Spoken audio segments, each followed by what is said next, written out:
Another troubling sign of this moment in the pandemic. Every hour we're hearing of something else canceling or shutting down. The Radio City Rockettes just announced that they've canceled today's performances. More and more Broadway shows are also not performing due to outbreaks of COVID among casts and crew.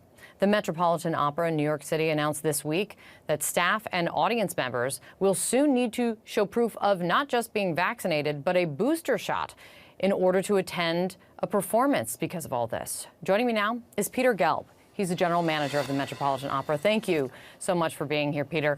Why did you feel like it was time right now to make this move, even before the CDC has really even leaned into it?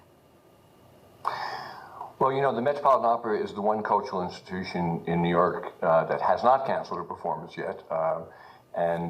We believe it's because we've been just so on top of the safety requirements.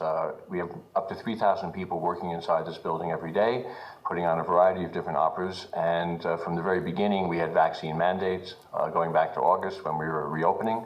And we're following the CDC advice, recommendation that all eligible people get booster shots. It seems logical, and this is not a time for half measures. We need to do, you know, the maximum to ensure the safety of our employees and the audience.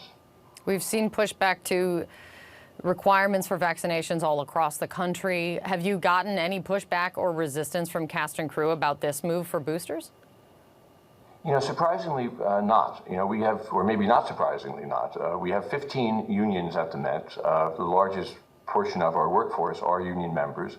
But, you know, when you consider the fact that in opera, you have up to 100 people performing in close quarters in the pit, hundreds of singers, dancers, actors on the stage, hundreds of stagehands moving the scenery around, and not to mention the dozens of people backstage, it makes sense that everyone would want to be safe and would not object to this kind of these kind of measures. They're as eager to have them as I am to institute them. You know, more broadly, as we have ticked off, have listed off here today, other performing arts groups have had to shut down because of COVID. Multiple Broadway shows canceled just in the last week.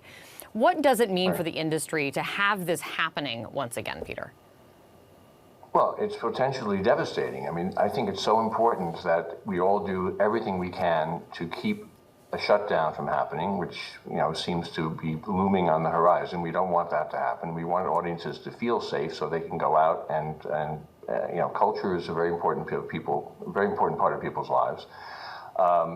And we need to do everything we can to keep us all going. I think we're in this together. So, you know, we're hoping for the best, but certainly we want the key thing is to keep everyone safe, as safe as possible. Absolutely. And you're taking this step for that reason, to try, well, both of these reasons, right? To try to stay open and to stay safe. How worried are you that it might be inevitable? I don't know, with this level of spread that we're concerned about in New York City, that even though you have not had to cancel the show, how worried are you that you will have to shut down again temporarily? Well, we certainly worry about that, and we're prepared if that has to happen. We don't want it to happen because we're being lax. If it turns out that the hospitals become overloaded in this, you know, horrible scenario potentially that could happen, it's inevitable that theaters and restaurants will have to shut down. We're hoping that that will not be the case. But in the meantime, we want to make sure that our audiences feel safe, that they don't get sick when they're at the opera. And I think actually our audiences who we survey say that they feel safer at the Met because they know all the safety precautions we're taking. So for now, you know, we just got to do the best we can, follow the medical advice, and hope that we don't have this terrible wave and that we can dodge this bullet.